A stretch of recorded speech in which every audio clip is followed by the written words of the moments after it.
नमस्कार साथियों, कैसे हैं आप सब लोग। उम्मीद है सभी शानदार, लाजवाब, ज़बरदस्त, बेहतरीन, जिंदाबाद होंगे और अपनी तैयारी में, पढ़ाई में आप सभी एक ज़बरदस्त वाले तरीके से जुटे हुए होंगे। उम्मीद है आप सभी सारी क्लासेस को अपनी समय से लेने के बाद बहुत अच्छे से सोने से पहले रिवीजन कर रहे होंगे और साथ ही प्रीवियस ईयर क्वेश्चंस को भी आप सॉल्व कर रहे होंगे। बताएंगे कैसे हैं आप सब लोग, कैसे हैं आप सबके हालचाल और सर्दियाँ कैसी जा रही हैं। अबे यार, क्या बात पूछ रहे हो भाई। सर्दियाँ तो ठंड के साथ ही जाती है यार। करण सिंह हमारे साथ हैं, सपना है, मनीष हैं, उत्तम भाई, सादर प्रणाम। आपका स्वास्थ्य कैसा है। मैं एकदम बहुत अच्छा हूँ भाई। बबलू हैं, जागृति हैं, प्रिंसी, अजीत हैं, विकास हैं। सभी साथियों को नमस्ते, गुड मॉर्निंग, राधे राधे। तो आप जानते हैं कि हम लोग पढ़ रहे हैं दाब का चैप्टर नंबर 5। दाब का चैप्टर नंबर 5 हम लोग पढ़ रहे हैं और 4 चैप्टरों में हमने प्रेशर को हर एक कोने से गहराई से समझा है। देखिए, अगर एक क्लास सामान्य होती है, जैसे मतलब कांस्टेबल स्तर पे आप देखें, तो वहाँ पर मैं इस टॉपिक को, इस चैप्टर को 2 क्लासेस में ख़त्म कर देता हूँ, क्योंकि हमें बहुत ज़्यादा गहराई में नहीं जाना होता है। वहाँ पे इतनी ज़रूरत भी नहीं है और कभी वहाँ 2 क्लासेस से बाहर कभी क्वेश्चन ही नहीं पूछता।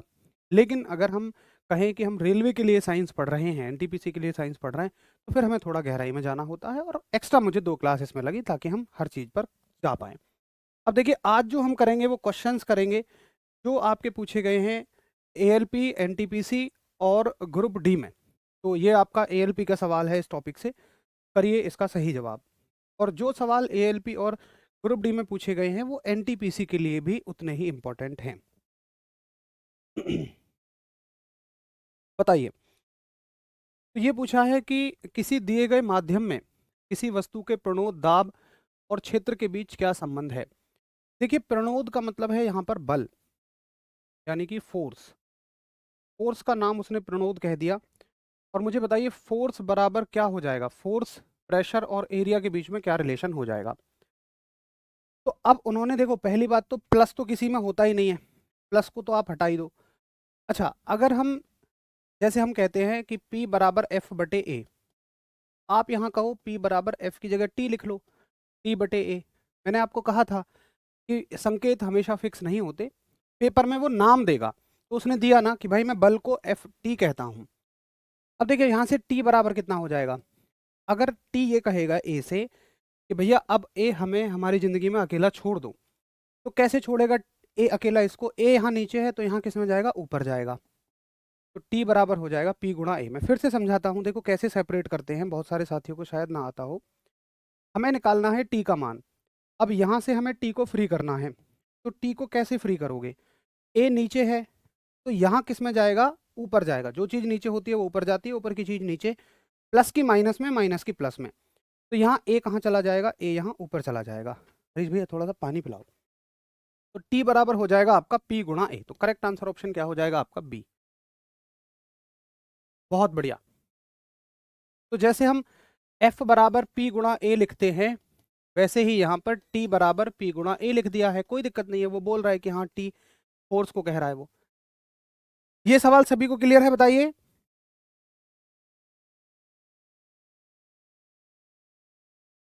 अब देखो एक अगला सवाल, ये आपका आरआरबी टेक्नीशियन ग्रेड 2, ग्रेड 3, 20 दिसंबर 2024 की परीक्षा में पूछा गया सवाल है।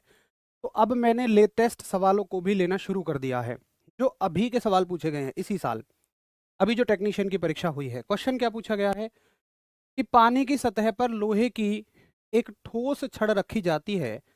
यदि लोहे की छड़ पर पानी के द्वारा ऊपर की ओर लगाया जाने वाला बल छड़ पर नीचे की ओर लगाए जाने वाले बल से अधिक है तो क्या होगा। देखो ये क्या कह रहा है, पानी की सतह पर लोहे की एक ठोस छड़ रखी जाती है।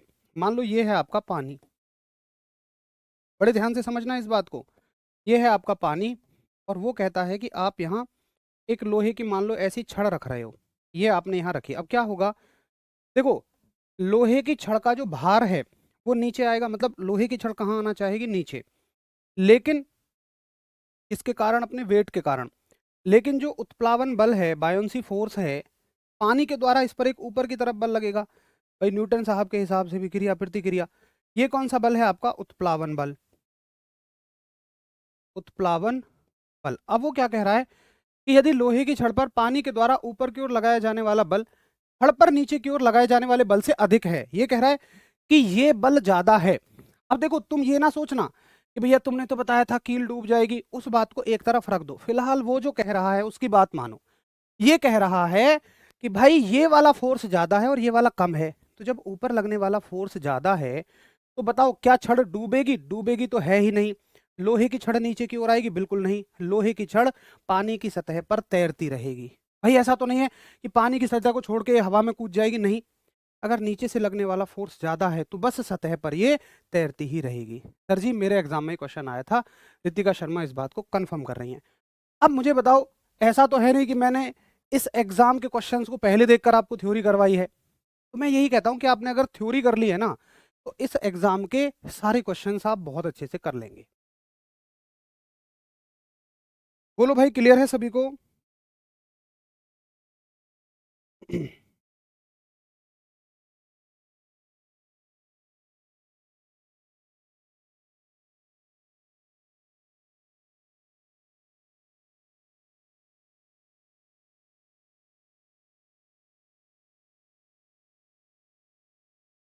सभी को ये बात क्लियर है? चलो बहुत बढ़िया, सभी का आंसर डी है, मतलब आप ऐसे सवालों को करने लायक हैं। तो ये रटने की चीजें नहीं है, आपको समझ में आता है तो आप चीजें कर जाओगे।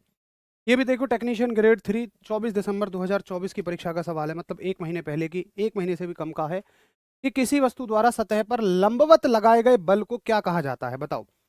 किसी वस्तु द्वारा सतह पर लंबवत लगाए गए बल को, what the force applied by an object perpendicular to the surface. अब बताओ तुम इसका आंसर क्या करोगे, थोड़ा ध्यान से सोच के करना।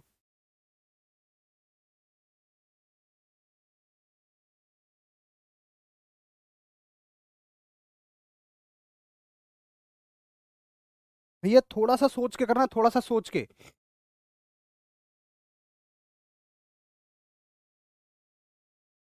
अगर आप ये सोचते हैं बायोंसी, तो बायोंसी की डेफिनेशन है कि किसी द्रव के द्वारा लगाया जाता है, याद रखना। बायोंसी फोर्स सिर्फ किसी द्रव के द्वारा लगाया जाता है। और यहां द्रव तो नहीं कह रहा, ये कह रहा है किसी वस्तु के द्वारा, द्रव के द्वारा लगता उत्प्लावन बल होता। द्रव द्वारा पर की ओर, द्रव द्वारा पर की ओर लगा बल प्लावन बल कहलाता है। लेकिन ये द्रव के द्वारा नहीं लगा हुआ है, ये तो किसी वस्तु के द्वारा सतह पर लंबवत लग रहा है। वस्तु के द्वारा मतलब क्या भाई, मैं लगा दूं इस बोर्ड पे, मैं इस बोर्ड पे ऐसे करके परपेंडिकुलर फोर्स लगाना शुरू कर दूं, तो ये क्या है? यही सब प्रणोद कहलाता है, यही सब थ्रस्ट कहलाता है। ठीक है, तो थ्रस्ट जो होता है आपका, प्रणोद होता है, वो यही होता है। अब सुनो, एक बच्चा कहता है जी हमने तो प्रणोद कभी पढ़ा ही नहीं है। कोई बात नहीं है, मुझे एक बात बताओ, तुमने भार पढ़ा है? वो कहता है हाँ। मैंने पूछा भार कहाँ लगता है? वो कहेगा जी नीचे की ओर लगता है। तो मैंने बोला भार तो इसका ऑप्शन होगा नहीं। दाब कहाँ लगता है, प्रेशर कहाँ लगता है? तो ये कह रहा है केवल लंबवत लगने वाले बल को क्या कहा जाता है। अब देखो भाई, दाब एक बल तो है नहीं, इसने बल पूछा है, दाब एक बल तो है नहीं। और भैया उत्प्लावन बल जो है वो तो द्रव के द्वारा लगता है, तो ये भी नहीं होगा। अच्छा, भार भी एक तरह का बल ही है, ये बात मान लेना। अब आपने अगर प्रणोद ना भी पढ़ा हो, अगर आपने थ्रस्ट ना भी पढ़ा हो, तो भी आप ऐसे आंसर कराएंगे कि जो हमें पता है वो नहीं है, तो फिर इसका उत्तर क्या है? थ्रस्ट है। बहुत सारे क्वेश्चंस का आपको इसी तरह से उत्तर करना पड़ेगा। जो चीजें आपको आती हैं उनको हटा दो, जो बचेगा वही उत्तर हो। ठीक है साहब। तो प्रणोद क्या होता है, थ्रस्ट क्या होता है? कि किसी भी वस्तु के द्वारा किसी दूसरी वस्तु पर लगने वाला बल। जैसे एक रॉकेट उड़ता है तो रॉकेट पर क्या लगता है? थ्रस्ट लगता है। किसके द्वारा? गैसों के द्वारा। उसको थ्रस्ट फोर्स कहते हैं, प्रणोद का बल कहते हैं, या केवल थ्रस्ट या प्रणोद भी कह देते हैं। दाब क्यों नहीं कहेंगे? क्योंकि बल पूछा है, बल। भाई दाब बल थोड़ी है, दाब अलग चीज है, बल अलग चीज है। प्रणोद का मतलब क्या होता है, थ्रस्ट का मतलब क्या होता है? थ्रस्ट का मतलब है कि कोई भी फोर्स किसी भी बॉडी पर जो लग रहा है, बस उसी को हम थ्रस्ट कह देते हैं। बस वो परपेंडिकुलर लगना चाहिए, लंबवत लगना चाहिए। लंबवत का मतलब है कि 90 डिग्री के कोण पे लगना चाहिए। जैसे ये मेरा फोन है, ठीक है, मैं इस पर ऐसे बल लगाऊं 90 डिग्री पर, ऐसे, या ऐसे लगाऊं बिल्कुल ऐसे। अगर मैं इस पे बीच में ऐसे लगा रहा हूं तो ये प्रणोद नहीं होगा, ये थ्रस्ट नहीं होगा। थ्रस्ट का मतलब है परपेंडिकुलर फोर्स। ये बात सबको समझ में आई है कि प्रेशर तो इसको नहीं कहेंगे, क्योंकि बल पूछा गया है। और मतलब आप समझो ना, आप अमरूद को सेब कह सकते हो? क्यों भाई? आप अमरूद को सेब कह सकते हो, ये अमरूद है, ये सेब है, दोनों ही चीजें अलग है। वो बल है, दाब है। तो पहली बात तो ये तो देखते ही गलत कर दोगे, बल को तो दाब नहीं कहेंगे। Difference between thrust and pressure, भैया प्रेशर तो फोर्स पर यूनिट एरिया है, और देखो थ्रस्ट एक तरह का बल है। थ्रस्ट को समझ लो, तुम थ्रस्ट को लेके थोड़े परेशान हो। थ्रस्ट, हालांकि आपको कोई जरूरत नहीं थी इस क्वेश्चन में कि आपको थ्रस्ट आना चाहिए। थ्रस्ट होता है आपका प्रणोद। प्रणोद होता है एक ऐसा बल, मतलब जब बल लंबवत लगे, जब बल लंबवत लगे तो उसको प्रणोद कहा जाता है। When force acts perpendicularly, perpendicularly, जब फोर्स आपका परपेंडिकुलर लगेगा तो उसे ही हम थ्रस्ट कह देंगे। जैसे ये आपका है, इस वस्तु पर मैं इसको ऐसे धक्का दे रहा हूँ, कैसे फोर्स लगा रहा हूँ, 90 डिग्री पर लगा रहा हूँ, यहाँ देखिए। तो ये फोर्स जो है, यही फोर्स अब आपका थ्रस्ट कहलाया जाएगा। इसी बल को हम प्रणोद कह सकते हैं।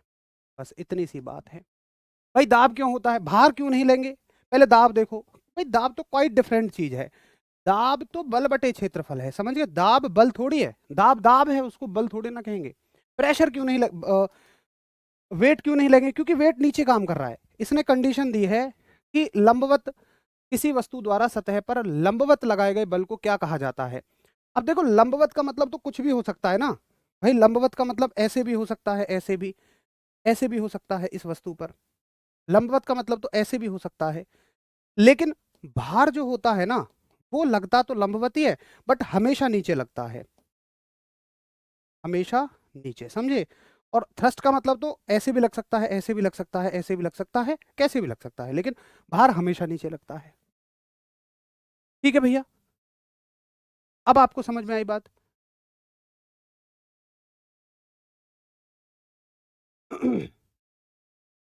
चलिएगा, तो प्रेशर से तो कंफ्यूज ही नहीं होना है। अब थोड़ा सा आंखें खोल के आंसर करना है, इसलिए ऐसे क्वेश्चन।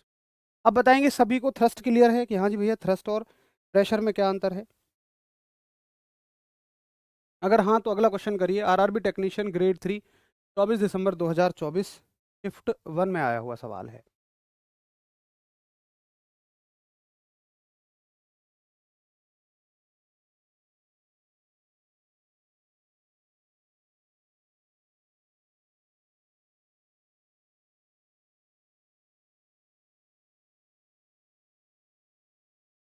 निम्न में से कौन सा दाब का मात्रक है।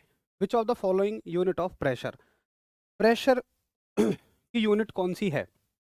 तो आप कहेंगे कि प्रेशर का मात्रक जो है वो पास्कल है। देखिए एक बात मैंने आपको कही थी, आपको अगर याद हो, कि थ्योरी से आपका 60% सिलेबस कवर होता है। रिमेनिंग 30 to 35% जो सिलेबस आपका रहता है वो प्रैक्टिस से कवर होता है। और प्रैक्टिस में हम कुछ नया नहीं सीखते, जो हमने चीज़ें पढ़ी हैं उनसे क्वेश्चन का आंसर कैसे दिया जाता है। जैसे आपने ये सारी चीज़ें पढ़ी हैं, फिर भी आप इसका आंसर नहीं कर पा रहे थे या गलत कर रहे थे, ऐसे ही सवालों को हम प्रैक्टिस में लेते हैं कि जिनको घुमा के पूछा जाता है बस। इसलिए प्रैक्टिस भी थोड़ी सी ज़रूरी है। प्रैक्टिस आपकी बाद में करवाई जाएगी आपके प्रैक्टिस सेट के माध्यम से। अभी चल भी हुई है रेल सीरीज, रेल सीरीज से प्रैक्टिस करते रहिएगा। क्वेश्चन कहता है, देखो आरआरबी टेक्नीशियन ग्रेड 3, 26 दिसंबर 2024 में आया हुआ सवाल, और कहता है कि यदि किसी वस्तु का घनत्व डैश है तो वह वस्तु द्रव पर तैरती है। अब बताओ घनत्व का तैरने से क्या मतलब होता है। देखो एक तो वस्तु तैरती या डूबती है उत्प्लावन बल के कारण, एक वस्तु तैरती है घनत्व के कारण। घनत्व का मतलब है वस्तु का हल्कापन और भारीपन। अगर वस्तु पानी से हल्की है तो निश्चित तौर पर वो तैरेगी, अगर वो भारी है तो डूब जाएगी। अब वो कहता है कि वस्तु द्रव पर तैरेगी कब, तैरेगी जब जब वस्तु हल्की होगी, मतलब उसका घनत्व जो है वो कम होगा। आपको क्या करना पड़ेगा, वस्तु का घनत्व कम है तो वह वस्तु द्रव पर तैरती है। और किससे कम है, द्रव के घनत्व से, पानी के घनत्व से अगर कम है तो ठीक है। उसका घनापन पानी के घनेपन से कम है, वो कम भारी है पानी से, तो वो डेफिनेटली तैरती रहेगी। क्लियर है।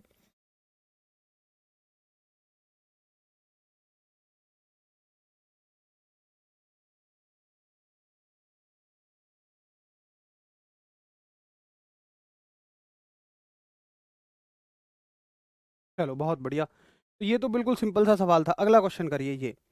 दाब का एसआई मात्रक क्या है? What is the SI unit of pressure?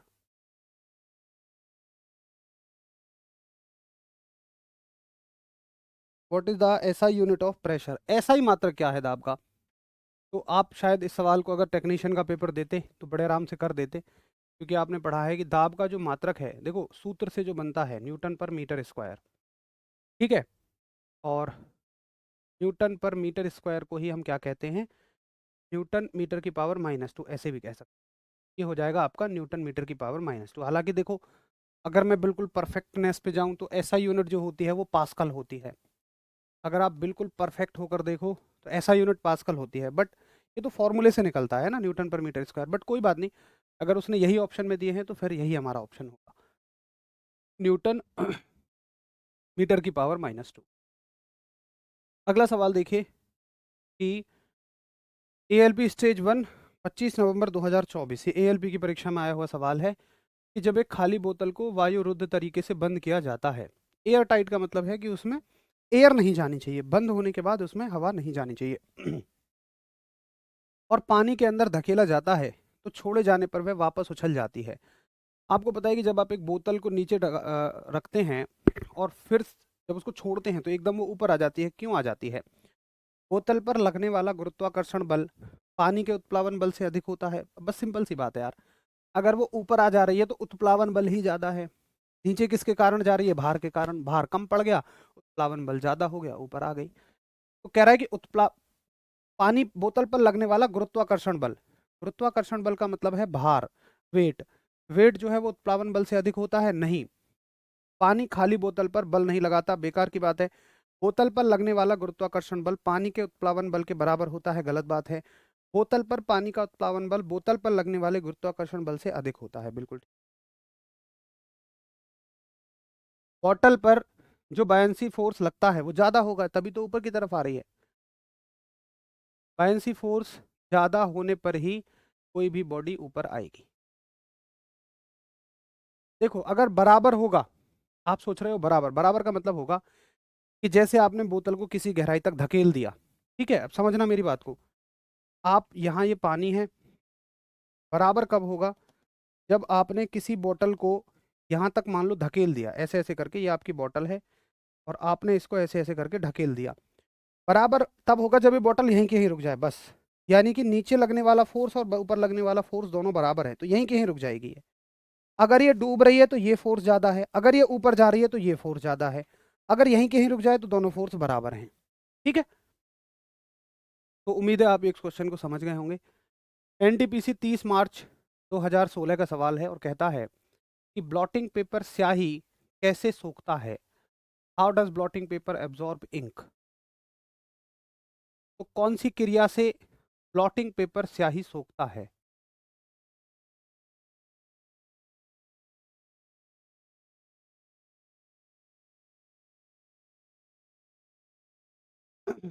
Suraj sir, समझ आ रहा है, सच में मजा आ रहा है क्वेश्चन करने में। Thank you so much sir, love you unlimited sir. अच्छा, मुझे एक बात बताओ, मुझे कुछ ऐसा याद आ रहा है कि हमने कैपिलरी टॉपिक शायद रह गया है अभी हमारा, है ना? वो सबसे लास्ट में हम पढ़ते हैं क्या? मैंने कल की क्लास में कैपिलरी टॉपिक करा दिया था क्या? वैसे तो आपको इसका आंसर पता है, केशिका यानी कि कैपिलरी। बट एक बार मुझे कंफर्म करिए कि क्या हमने कैपिलरी टॉपिक को कर लिया? वो सबसे लास्ट का टॉपिक है हमारा। कल शायद हमने दाब पे फिनिश किया था ना?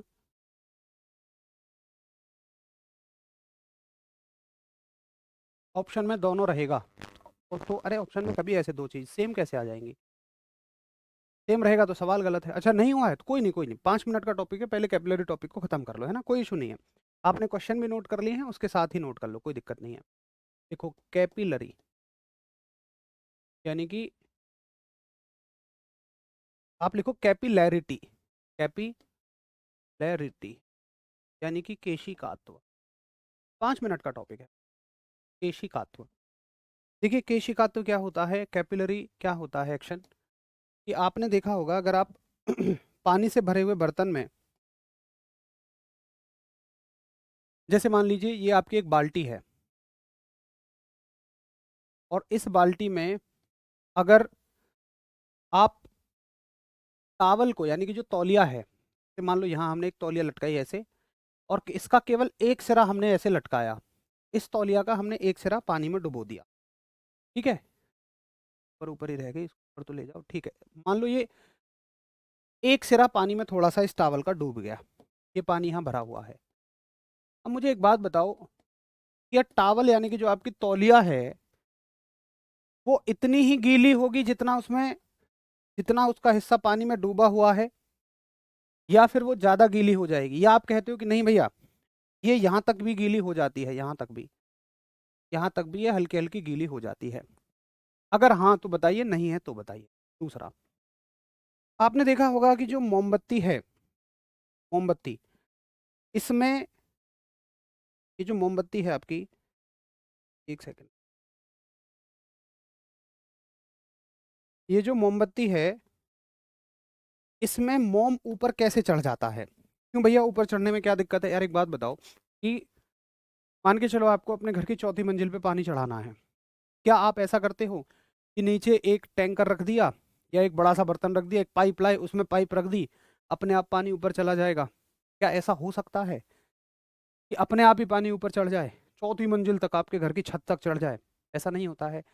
शायद आपको एक मोटर लगानी पड़ती है, मोटर उसको ताकत के साथ फेंकती है तब ऊपर चढ़ता है। लेकिन यहाँ तो आप देखेंगे कि ये जो मोम है यहाँ से चढ़ चढ़ के, यहाँ से चढ़ चढ़ के ऊपर तक पहुंच जाता है, मोमबत्ती में मोम ऊपर चला जाता है। ऐसा क्यों होता है बताइए? उसके बाद आप दिए को देखो, दिए में क्या, दिए में कोई मोटर लगी है क्या? इसमें कोई मोटर लगी है?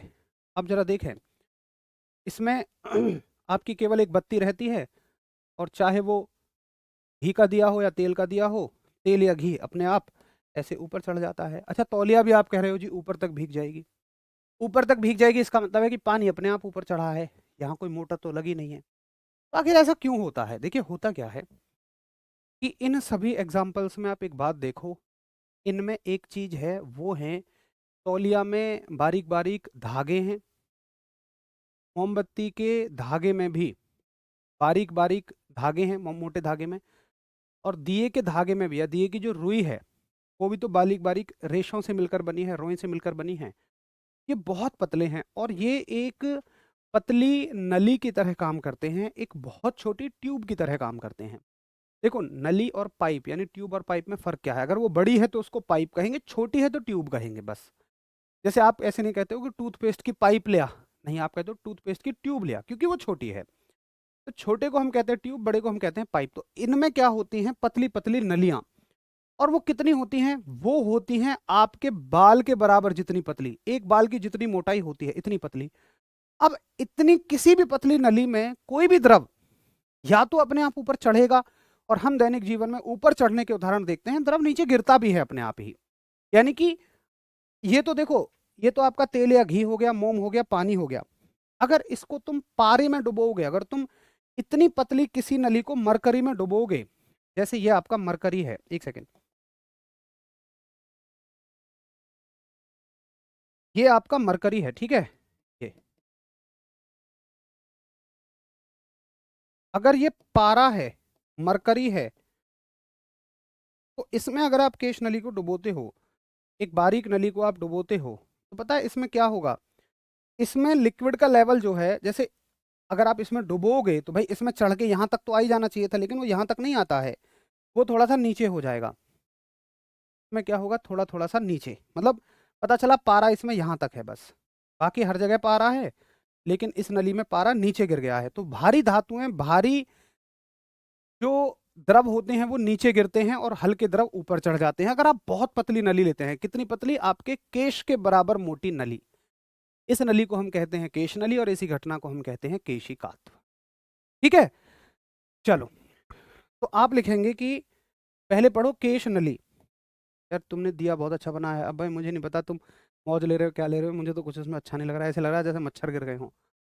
देखिए केश नली क्या होती है, कैपिलरी, हमारे यार मौज लेने में भी पता नहीं लग पाता, तारीफ कर रहे हो मुझे ले रहे हो। पहले केश नली पढ़ो। केश नली क्या होती है कि केश के बराबर मोटाई की नली, केश के बराबर मोटाई की नली, ठीक है, यानी कि a tube of a tube of thickness same as hair, कि बाल बराबर जितनी पतली नली को हम लोग केश नली कहते हैं। अब केश नली में कोई भी लिक्विड या तो अपने आप ऊपर चढ़ेगा या अपने आप ऊपर नीचे गिरेगा, और इसी घटना को हम लोग केशिकात्व कहते हैं, कैपिलरी बोलते हैं। तो फटाफट से इसको नोट करिए और अगली डेफिनेशन लिख के फिर हम लोग आगे बढ़ जाएंगे।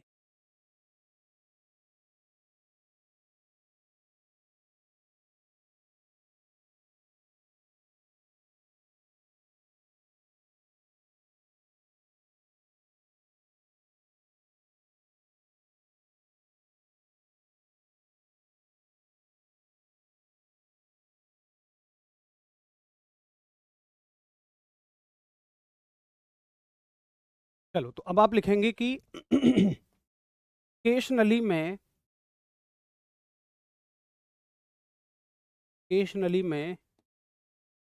द्रव के स्वतः, स्वतः का मतलब अपने आप, केश नली में द्रव के अपने आप ऊपर चढ़ने या नीचे गिरने, ऊपर चढ़ने या नीचे गिरने की क्रिया केशिकात्व कहलाती है। यानी कि राइजिंग और फॉलिंग ऑफ लिक्विड, राइजिंग और falling of liquid in a capillary, in a capillary, rising और falling of liquid in a capillary केशिकात्व कहलाता है। इसके उदाहरण सारे के सारे वही लिख दो जो हमने लिखे हैं, जैसे कि तौलिया में जल का ऊपर चढ़ना,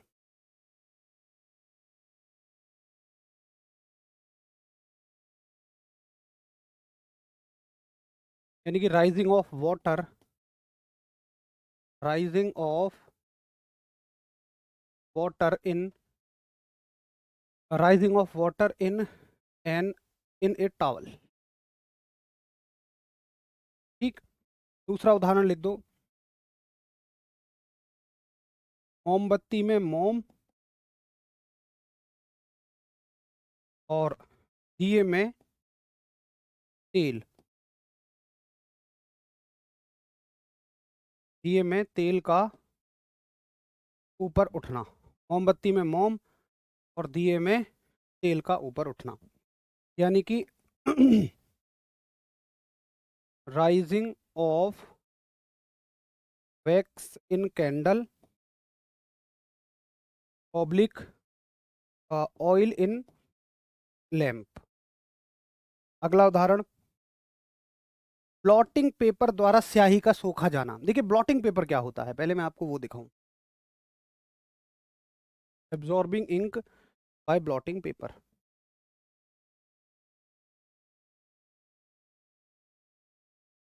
बाय ब्लॉटिंग पेपर।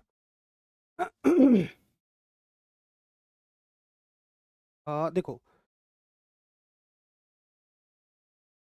ये इंक सोखता हुआ दिखे तो मैं आपको दिखा, सारा का सारा ब्लॉटिंग पेपर है। ये जितना भी पेपर देख रहे हैं ना आप, ये सारा, और ये सारा का सारा ब्लॉटिंग पेपर है। अब जैसे ये देखिए, ब्लॉटिंग पेपर का इस्तेमाल कहाँ होता है, जैसे मान लो आप एक ड्राइंग बना रहे हो, बड़ी महंगी कीमती कीमती चित्रकारियाँ होती हैं, और मान लो ज़्यादा इंक फैल गई, तो उस इंक को कौन सोखेगा। अब वो इंक, अगर आप जैसे आप नॉर्मल भी देखते हैं ना, जब पानी कहीं गिर जाता है तो हम उस पर कपड़ा ऐसे टच कराते हैं धीरे धीरे, तो वो उसको सोख लेता है। तो हर एक, जैसे कपड़े में तो धागे हैं जो केश नली का काम कर रहे हैं, ब्लॉटिंग पेपर बनाया ही इसलिए जाता है कि इसमें जो कागज होता है उसको बारीक बारीक नलियों की फॉर्म में ही बनाया जाता है, जिससे कि जैसे ही टच कराते हैं वो बहुत सारी इंक को शक कर लेता है, सोख लेता है। बहुत सारी छोटी छोटी छोटी छोटी केश नलियाँ टाइप की इसमें बना दी जाती हैं, और जैसे ही आप इसको इंक पे रखते हो तो ये फालतू स्याही को सोख लेता है। जैसे कहीं मान लो आप सिग्नेचर कर रहे हो, कोई इंपॉर्टेंट पेपर है, जब आपकी नौकरी लग जाएगी और वहाँ पे मान लो इंक ज़्यादा फैल गई, तो वहाँ पे पेपर तो बदल नहीं सकते, फिर आपको ब्लॉटिंग पेपर से ही उस स्याही को सोखना पड़ेगा। इस तरह के इस्तेमाल में ब्लॉटिंग पेपर यूज़ किया जाता है। तो आप कहेंगे ब्लॉटिंग पेपर द्वारा इसको हिंदी में भी ब्लॉटिंग पेपर ही बोलते हैं। ब्लॉटिंग पेपर द्वारा स्याही का सोखा जाना, absorbing ink by blotting paper, blotting paper द्वारा स्याही का सोखा जाना इसी बात का उदाहरण है। ठीक है, तो ये सारे के सारे उदाहरण जो हैं वो इसके हैं। एक अगला उदाहरण इसका लिख दीजिए कि पारे का नीचे गिरना, केश नली में पारे का नीचे गिरना। बाकी सारे लिक्विड लगभग ऊपर उठेंगे, लेकिन मरकरी थोड़ा सा भारी है, हमने देखा था इसकी डेंसिटी बहुत ज़्यादा है, तो पारा जो है वो नीचे गिरेगा। Falling of mercury. यहाँ तक क्लियर है सभी को? साहब अदिश राशि है कि सदिश, आप ग्रुप डी में सदिश लिखाए हैं, ऐसा हो ही नहीं सकता कि मैंने उसको सदिश लिखा दिया हो। 99% तो चांसेस यही है कि मैं उसको अदिश ही लिखवाऊंगा। बाकी अगर आप अगर पीडीएफ से पढ़ते हैं तो हो सकता है पीडीएफ दूसरे साथी बनाते हैं, उन्होंने गलती से लिख दिया हो, मैं उसको सही कर दूंगा। स्क्रीनशॉट मुझे दे देना एक बार। बाकी अगर मुझसे लिखा है तो वो बाई फॉल्ट है, फिर मुझे पता नहीं है लिखा है कि नहीं, वो बाई फॉल्ट है, फिर गलती है वो, क्योंकि ये एक अदिश ही राशि होती है।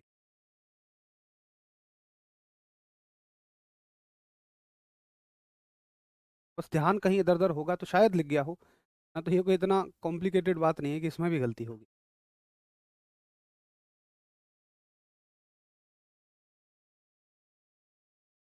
अब देखो एक और बहुत शानदार सा उदाहरण बताता हूँ इसका, अगर आप गांव से हो तो रिलेट कर जाओगे। क्या आपने देखा होगा कि जैसे मान लो पारा कैसे गिरता है, अब मरकरी कोई प्रैक्टिकल शायद किसी ने किया नहीं होगा, क्योंकि केश नली का मिलना मुश्किल है ना। अब केश नली में तुम्हें दिखेगा कैसे? एक बात बताओ, तुम मुझसे कहो कि तौलिया में से एक धागा निकाल के उसमें दिखाओ कैसे चढ़ता है, तो वो तो माइक्रोस्कोप के बगैर पॉसिबल ही नहीं है ना, वो दिखेगा ही नहीं आपको नंगी आंखों से। केश नली आपके बाल बराबर जितनी पतली है, अब इसमें भी तुम्हें कैसे दिखेगा कि पारा नीचे गिर रहा है? वो नहीं दिख पाएगा। अच्छा चलो एक गांव का एग्जांपल सुनो। आपने देखा होगा कि जब हम पिताजी जब फसल कट जाती है और दूसरी फसल बोवाने की बारी आती है, तो पिताजी खेतों की वो सिंचाई करते हैं, हम लोग भी करते हैं, साथ में सिंचाई करवा दी हमने। और 2-1 दिन में जब ट्रैक्टर चलने लायक उस पे हो जाए, हल्का हल्का सूख जाए, तो हम उसको जुतवा देते हैं। अगर अभी बुवाई होने में समय है तो मान लो अभी हमारा खाद बीज नहीं आया, तो हम 8-10 दिन उसको सूखा नहीं छोड़ सकते, क्योंकि वो सूख जाएगा पूरी तरह से। बट अगर आप उसे जुतवा देते हैं तो वो सूखता नहीं है। क्यों नहीं सूखता है समझो। कि देखो ये है आपका खेत, ये खेत की मिट्टी है जो उपजाऊ मिट्टी है, मान लो इतनी गहराई तक इसमें उपजाऊ मिट्टी है। अब अगर आपने इसको सिंचाई करके ऐसे ही छोड़ा, तो सूर्य की जो किरणें हैं मान लो वो इतनी गहराई तक तो जा ही रही हैं, हाँ यहाँ तक नहीं जा रही हैं लेकिन यहाँ तक जा रही हैं। अब सूर्य की किरणें यहाँ से पानी सोखना शुरू करेंगी, तो सबसे पहले तो वो इस मिट्टी को सुखा देंगी। उसके बाद क्या होगा कि मिट्टी की बारीक बारीक केश नलियां बन जाती हैं। देखो केश नली कुछ अलग नहीं है, आपने देखा होगा ना कि जैसे जहाँ से कैंचुए निकलते हैं तो वहां से बारीक बारीक सी मिट्टी ऊपर उठ जाती है, उसको और बारीक कर दो वही केश नली बन जाती है। बस मिट्टी बारीक बारीक सी जो मिट्टी है ये किसकी तरह काम कर रही है? केश नली की तरह। ये वाली मिट्टी केश नली की तरह काम करती है ऐसे। अब ये क्या करेगी, जब यहाँ से सारी नमी सूख गई, तो फिर नमी जो है, मॉइस्चर जो है, हमेशा ऊष्मा का प्रवाह सूखे की तरफ ज़्यादा होगा, तो नमी यहाँ से यहाँ जाने लगेगी केश नलियों की मदद से। और कौन सोख लेगा उसको? सूर्य का प्रकाश। तो पिताजी क्या करते हैं कि जुताई करवा देते हैं। 2 से 3 दिनों बाद जुताई करने से क्या होगा कि ये केश नलियाँ टूट जाती हैं। तो टूटने से क्या होगा कि जो ऊपर की मिट्टी है बस उसकी नमी सूखेगी, नीचे की नहीं सूखेगी।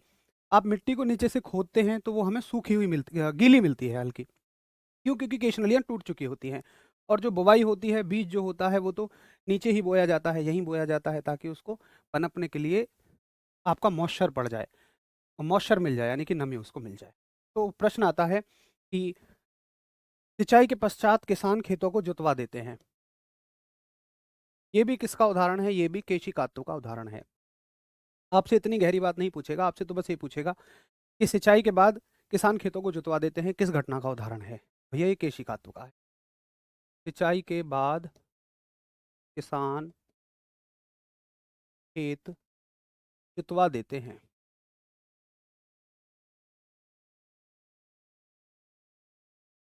यानी कि farmers plough, farmers plough the field after watering, after watering. ठीक है, तो उम्मीद है आपने ये समझ लिया होगा। सॉरी। अगर समझ लिया है, नोट कर लिया है तो फटाफट बताइए, फिर हम अगले क्वेश्चंस पर चलें। वॉइस आ रही है भाई, सभी को आ रही है, वॉइस का कोई इशू नहीं है।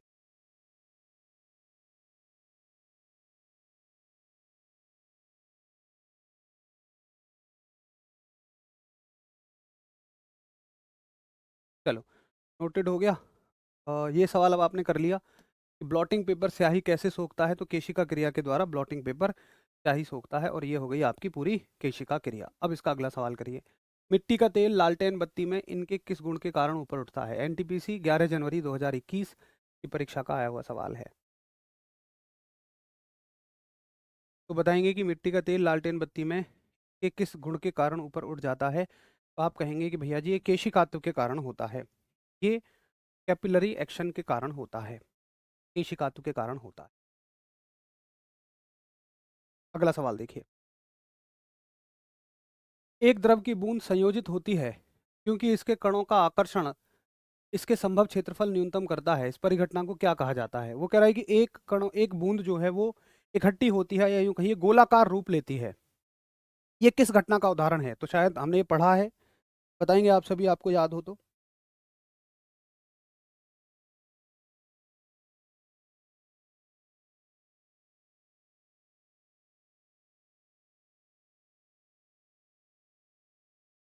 बहुत शानदार। तो ये है आपका सरफेस टेंशन, पृष्ठ तनाव। किसी भी बूंद का गोल आकार लेना या दो बूंदों का आपस में मिलना, ये सब किसके कारण होता है? सरफेस टेंशन के कारण होता है, पृष्ठ तनाव के कारण होता है। ठीक है, आगे क्वेश्चन देखो। ये देखो, एनटीपीसी में आया हुआ सवाल है।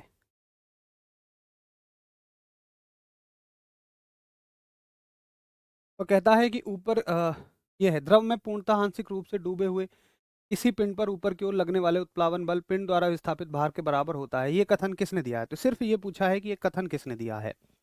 एनटीपीसी का लेवल थोड़ा कम रहता है, इसलिए उसमें देखो सीधी चीजें पूछ रहा है, कुछ बहुत ज्यादा गहराई की चीजें है ही नहीं। बट अगर आप ग्रुप डी में होते तो वो आपसे ये पूछता, इस प्रश्न को मतलब उत्तर को प्रश्न बनाता, प्रश्न को उत्तर बनाता, तब आगे आपसे सवाल पूछता। जैसे देखो टेक्नीशियन में पूछ रहा था, आप फर्क देखो ना कि इसी टॉपिक से अगर टेक्नीशियन में पूछा है तो गहराई में ले जाके पूछ रहा है कि कौन विस्थापित भार ज्यादा होगा, किसका विस्थापित भार कम होगा।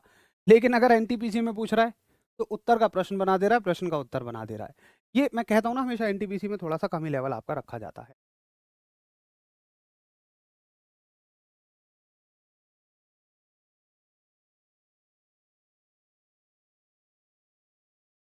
ठीक है, चलो अगला सवाल देखो। देखो मैंने ना सारे सवाल टाइप करा के रख रखे हैं, ये आपके एनटीपीसी लेवल के सवाल करा रहा हूँ मैं। एनटीपीसी का देखिए, दबाव को से मापा जाता है, प्रेशर इज मेजर्ड बाय। बताइए प्रेशर किस किस से मापा जाता है? एनटीपीसी 30 मार्च 2016 की परीक्षा में।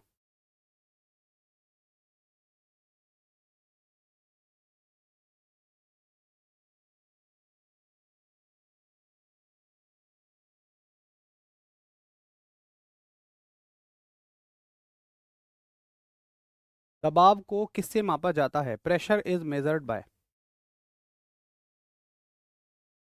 दबाव को मापा जाता है बल बटे क्षेत्रफल। प्रेशर क्या होता है आपका? भाई प्रेशर होता है आपका एफ अपॉन ए, यानी कि बल बटे क्षेत्रफल। तो प्रेशर होता है आपका बल बटे क्षेत्रफल।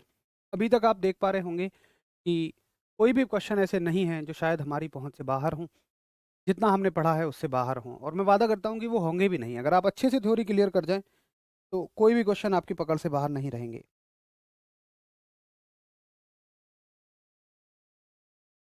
चलो अगला सवाल देखिए, ये ग्रुप डी का सवाल है। एक पदार्थ के घनत्व को के रूप में परिभाषित किया जाता है। मैंने कुछ गलत लगाया है क्या? हाँ ठीक तो है, बल एवं क्षेत्र। पदार्थ के घनत्व को, तो घनत्व बराबर क्या होता है?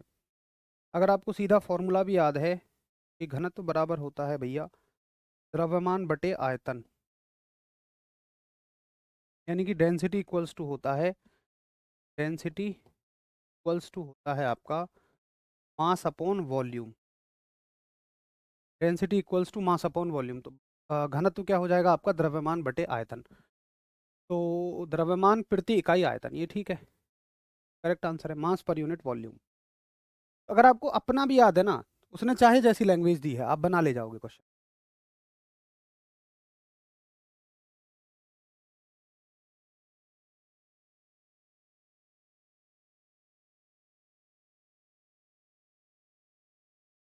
चलो, एक अगला सवाल करिए, और ये आपसे पूछता है कि निम्नलिखित कारणों में से किसके कारण बादल आकाश में तैरते हैं। एनटीपीसी स्टेज 1 है ये, फर्स्ट कर लेना, इसको फर्स्ट कर लेना। 28 अप्रैल 2016 शिफ्ट 2, निम्नलिखित कारणों में से किसके कारण बादल आकाश में तैरते हैं। तो बताइए, तैरना या डूबना दो चीज़ों पर निर्भर करता है, एक तो उत्प्लावन बल और एक घनत्व। तो उत्प्लावन बल का तो कॉन्सेप्ट यहाँ है नहीं, क्योंकि ये पानी में डूबा हुआ नहीं है, आकाश में है। अब आकाश में डूबना या तैरना निर्भर करेगा आपका घनत्व पर, डेंसिटी पर। अब देखिए, बादल किस पर तैर रहा है, बादल हवा पर तैर रहे हैं। क्यों तैर रहे हैं? क्योंकि हवा से भी कम डेंसिटी है इनकी, हवा से भी कम घनत्व है इनका, मतलब ये हवा से भी हल्के हैं, तो हल्की चीज़ तो ऊपर रहेगी। आप कहोगे डेफिनेटली ना, दाब तापमान गति थोड़ी इसमें कुछ करता है, मतलब आपको कुछ भी नहीं पता, निम्न उच्च कुछ नहीं पता। आपको सिर्फ ये पता है कि डूबने तैरने में घनत्व और उत्प्लावन बल उपयोग में आते हैं। उत्प्लावन बल यहाँ है नहीं, कौन काम करेगा, घनत्व, खत्म कहानी, इतना ज़्यादा गहराई में जाना ही नहीं है। तो ये हो गया आपका प्रेशर चैप्टर खत्म, और उम्मीद है कि प्रेशर चैप्टर को आप बहुत अच्छे से समझ पाए होंगे, और आपने ये भी सुनिश्चित कर लिया होगा कि हम अगर थ्योरी को अच्छे से कर लें तो सारे प्रश्न हमारे बन जाएंगे। देखो, बिल्कुल मेरी तरफ से आप श्योर होकर रहिए, लेकिन साथ में ये भी याद रखना कि थ्योरी अच्छे से समझनी पड़ेगी, अगर रटेंगे तो प्रश्नों को नहीं कर पाएंगे। बाकी कल तो आपकी क्लास ऑफ है, मंडे को जो हम शुरू करेंगे, नया चैप्टर शुरू करेंगे जिसका नाम होगा वेव, यानी कि तरंग। तरंग से ही ध्वनि बनती है, दोनों चैप्टर इंटर रिलेटेड हैं, और अच्छे अच्छे खासी संख्या में दोनों से क्वेश्चंस पूछे जाते हैं। तो मिलते हैं फिर मंडे को। देखिए, कल संडे है, और मैं आपको हमेशा कहता हूँ कि संडे के दिन आपको एक कंप्लीट रिवीजन करना चाहिए। कंप्लीट का मतलब जब से आपका बैच शुरू हुआ है, तब से लेकर आज तक आपने जो भी पढ़ा है वो बहुत अच्छे से रिवाइज कराते रहिए, मतलब पूरा रिवीजन करना है आपको, तभी सारी चीज़ें आपके दिमाग में आएंगी। चलिए फिर मिलते हैं कल, मतलब मंडे को। तब तक के लिए आप सभी को नमस्कार, धन्यवाद, जय हिंद।